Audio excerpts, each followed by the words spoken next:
Welcome to a series of mini lectures, mini discussions, if you want to talk among yourselves, about inspiration and leadership in the workplace. What I'll talk about will be applicable in more places than at work, but that's the major focus. Right? I try to keep these around 20 minutes. I have a watch here in front of me that try to remind me. So we'll break sometimes what you might think is right in the middle of what we're talking about. But again, that's because your mind can only absorb what your seat can endure, and I want you to take a break. Now, I want to tell you a story about my grandfather and this watch. My father died when I was very young, and you'll hear about that later. So my grandfather kind of took over running the family, and I remember when we went to church, and I was sitting next to my grandfather. He said, "Now you watch me and I'll tell you what to do." I said, "Okay." Well, the pastor came in and he did this. And my grandfather said, "Stand up." That means to stand up. So I stood up. And pretty soon the pastor did that. And he said, "Sit down." That means to sit down. But when the pastor got ready for his sermon, he took his pocket watch out and he wound it and he laid it up there on his podium or altar, whatever you want to call it. And I said to my grandfather, "What does that mean?" My grandfather said, "Unfortunately, not a damn thing." Right? And so I've always been conscious about this thing about time. And I will try to remember that as we go along. I'm going to talk about something which is kind of a mixture of things, but yet one thing all the time. There's people who go to work and they would say, "I'm a worker bee." And there are people who have the title of supervisor. Other people have the title of manager or director. And then there are those people who we refer to as leaders. We can all admit that at some time we are one of each. Right? I'm not saying that a leader never works or supervises or manages. But a leader is different. Right?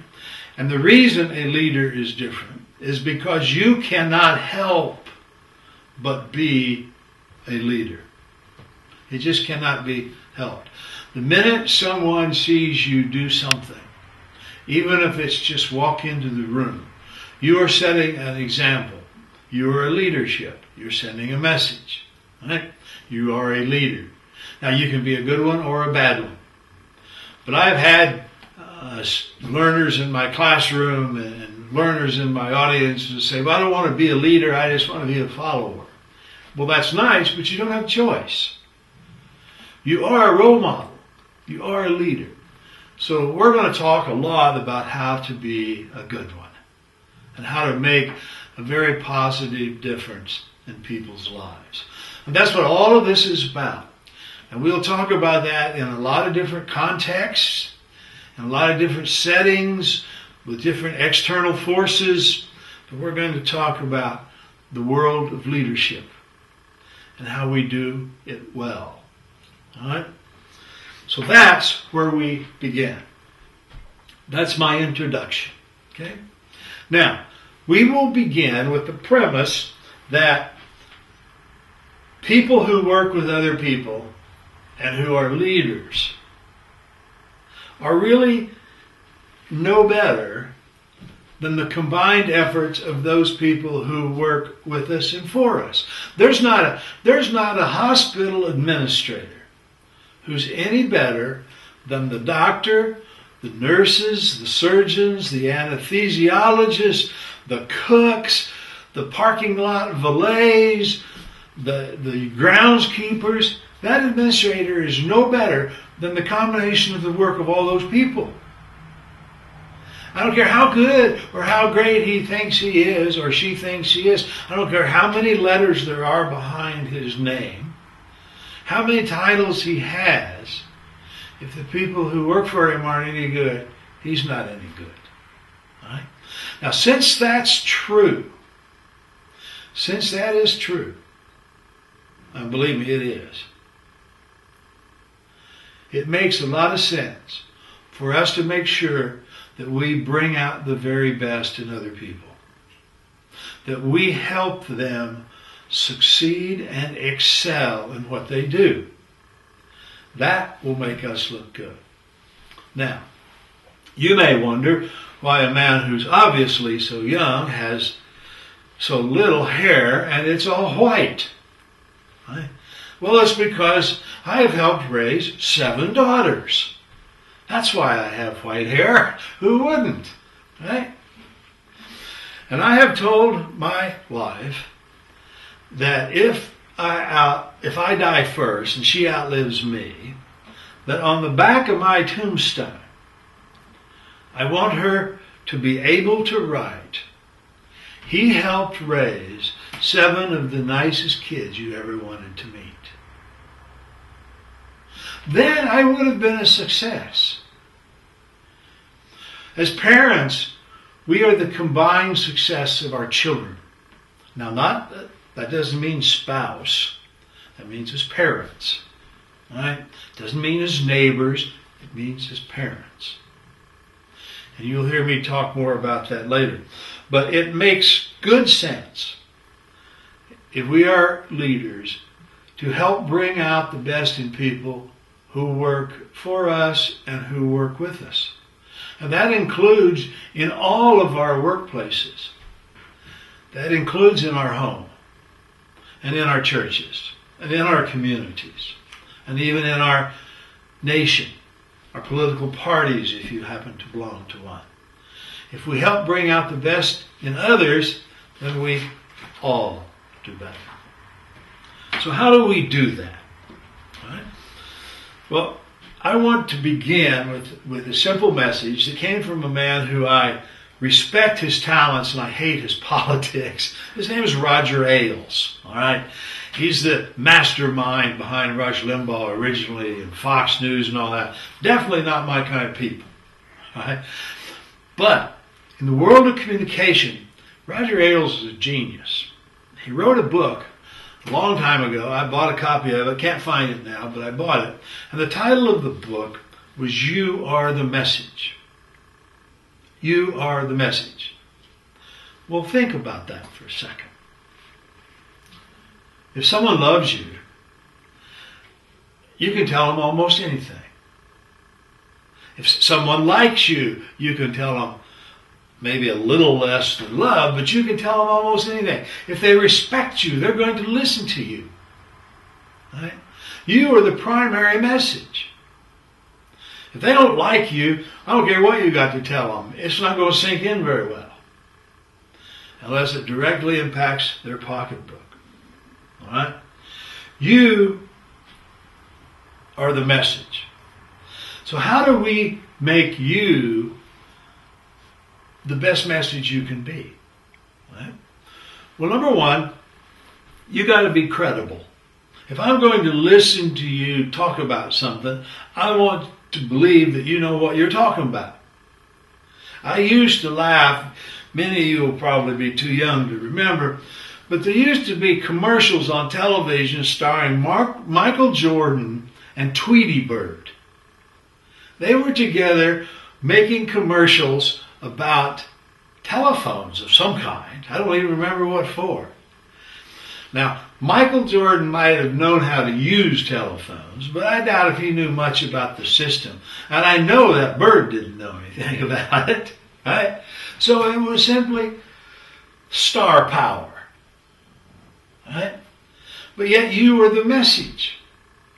My mother, may she rest in peace, my hero and my role model, and I'll tell you about that later, but my mother drank Maxwell House coffee. And I said, "Mom, how come it's always Maxwell House?"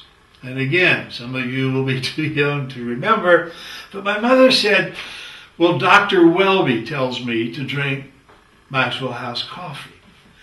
Now, Dr. Welby was an actor of the name of Robert Young, and he had this little TV show way back when called Dr. Welby, M.D., and he took care of the people in this little town.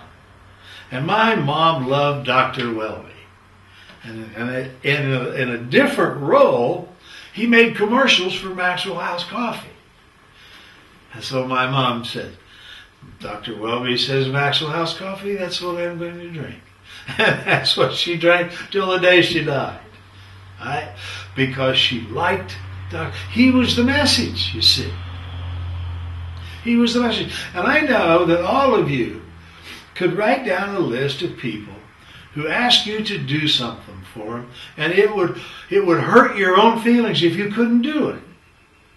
That you like these people, you respect them, you love them, you would want to do it if you could. So you are the message. Right? And credibility is key to that. Dr. Welby knew what was good for you. Your parents, although we don't admit it until we're in our 20s, knew what was good for us. All right? We go to the doctor, we want to see the certificates up there that says he knows what he's talking about. Your credibility comes basically from two things. Your education and your experience. Now, it's not just the education you got 30 years ago or 40 years ago.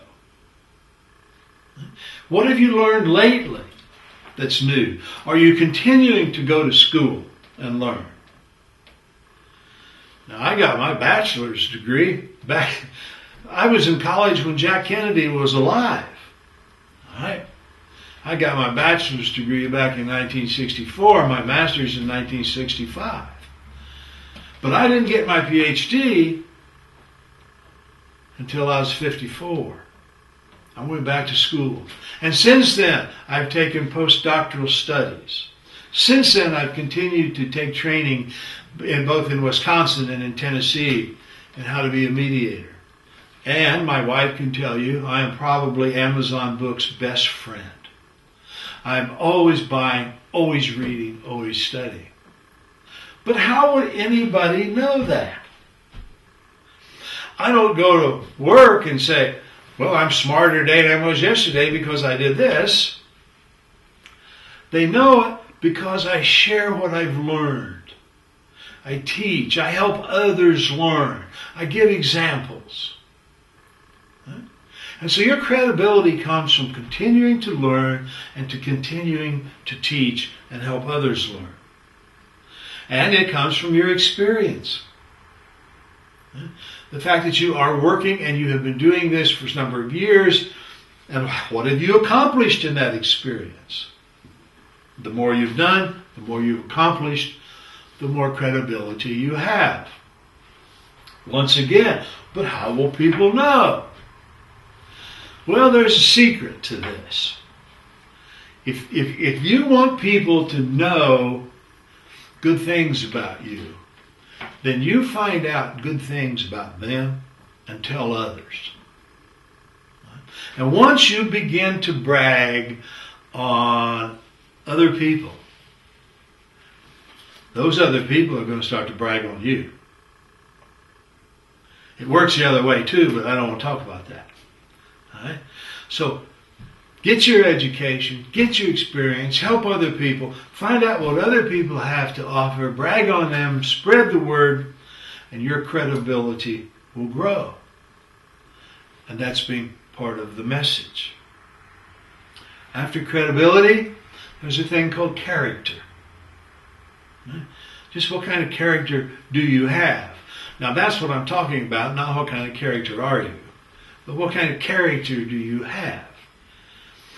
And it means a lot more than you're not stealing pencils from the shop. All right? Character has to do with the way you relate to other folks.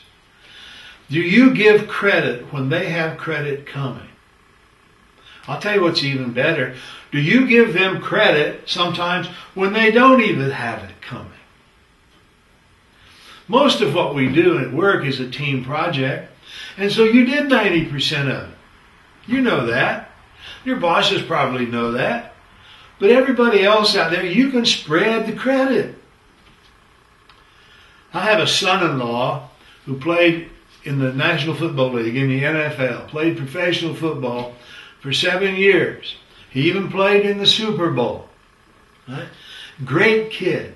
I used to go to training camp with him and watch these men pick up things that I couldn't even roll across the floor, right? These men, these giants with all these muscles and stuff.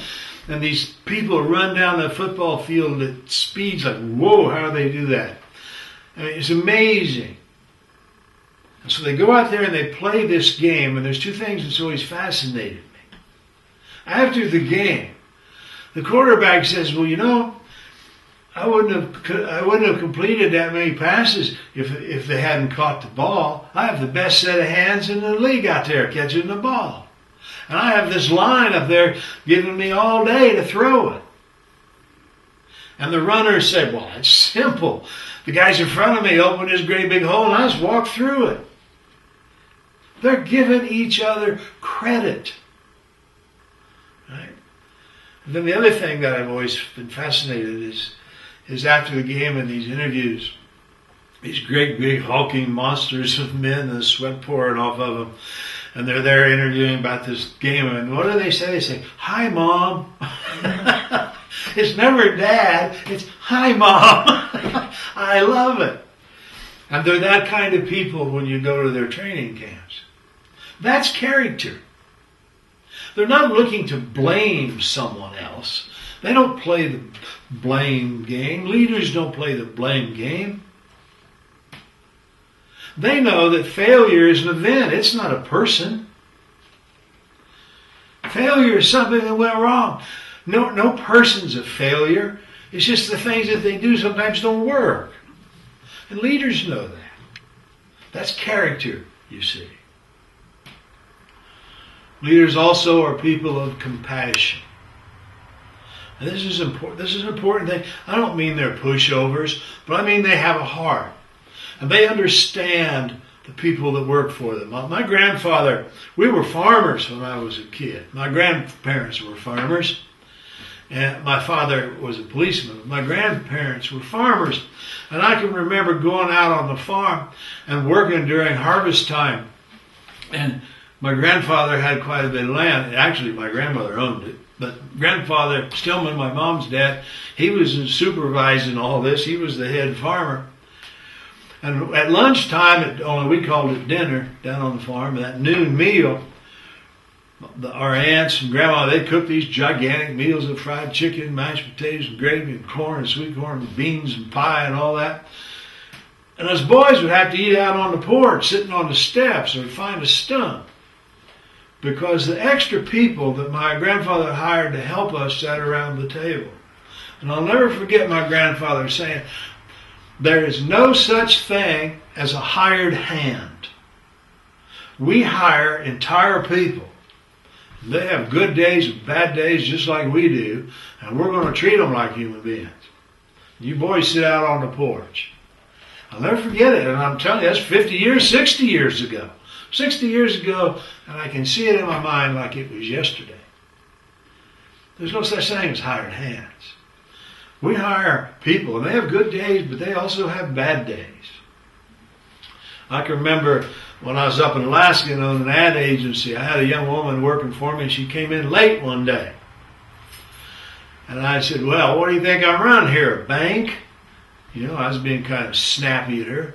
And she snapped back at me and said something just equally rude.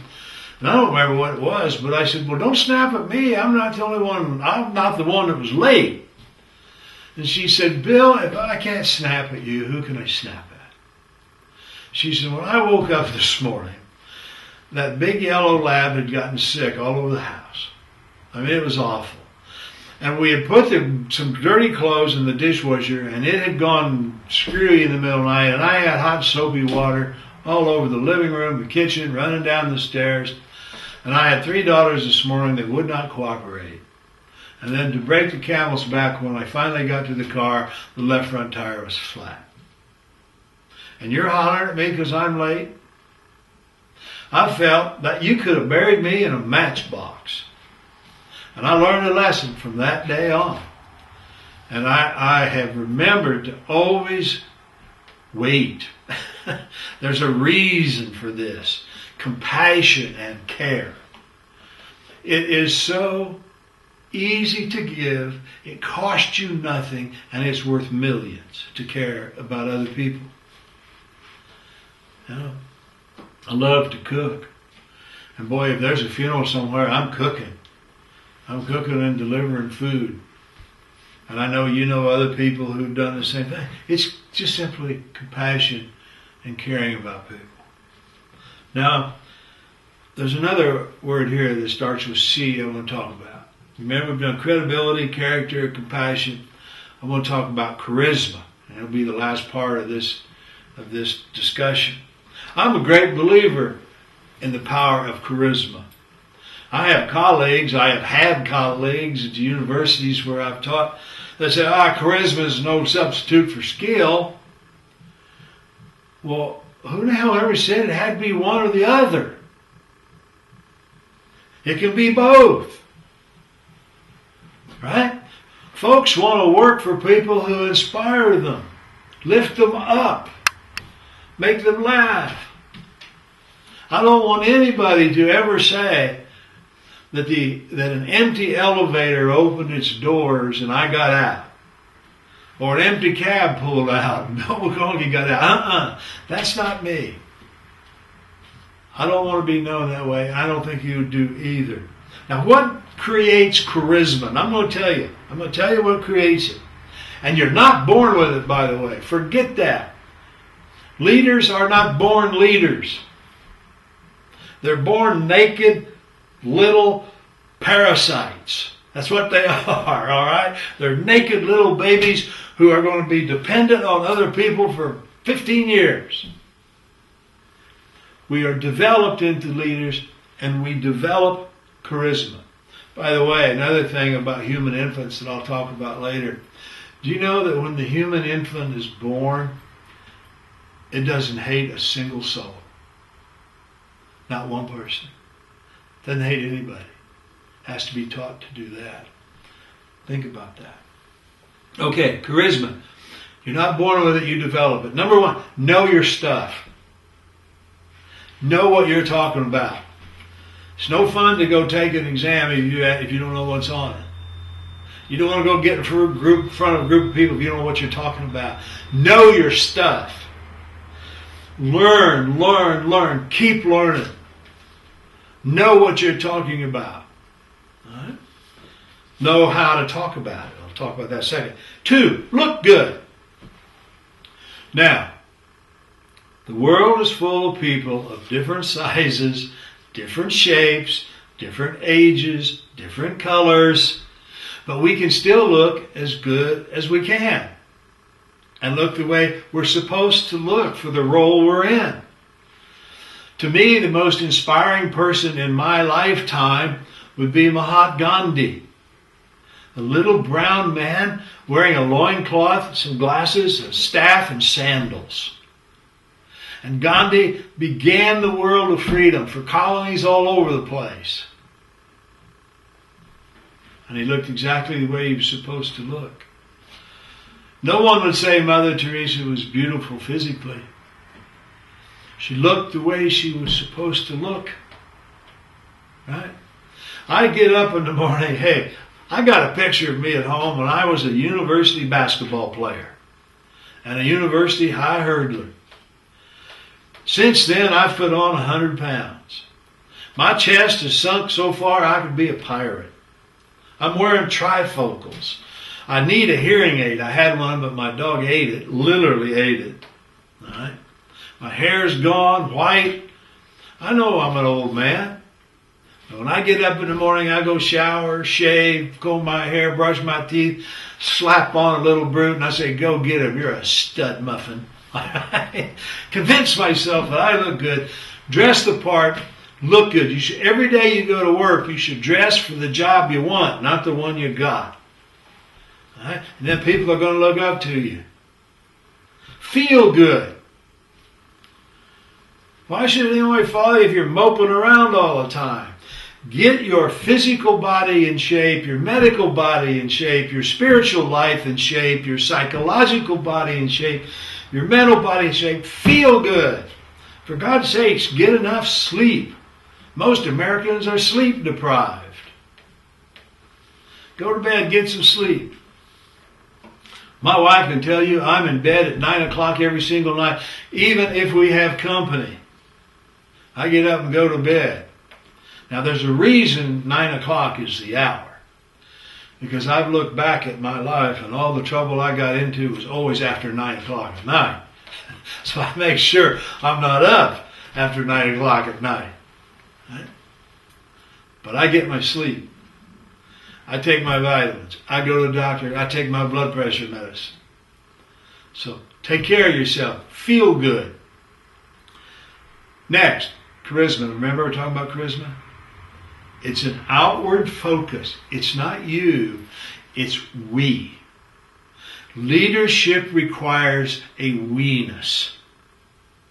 A we-ness. In World War I, the young British men enlisted by the droves to go fight and die in Europe in the trenches. It wasn't for them. It was for we. We're English. We're going to protect our island. American boys do the same. They don't enlist to go to World War II, to the South Pacific, or fight in Europe, or go to Korea, or Vietnam, or Iraq, or Afghanistan for themselves. They may die. It's for the we-ness. It's for the USA. They believe in that. And when you have that outward focus, the bigger picture of the people you work for and care about, and you are sharing their goals and their aspirations, that's what you're working for, then they're going to pick you to be their leader because you have the credibility, you know your stuff, you look good, you feel good, and you share their hopes and dreams. And finally, learn your language. Learn to speak well. Learn the use of the language and learn to speak well. Someone says, "How are you?" Say, "I'm doing fine," or "I'm doing well," or "I'm okay." Please don't say, "I'm good." All right? Because you're not good. Good is a proactive verb describing something that you have done. You're well. Learn to use the language. Speak well so that you can lift the spirits of other people.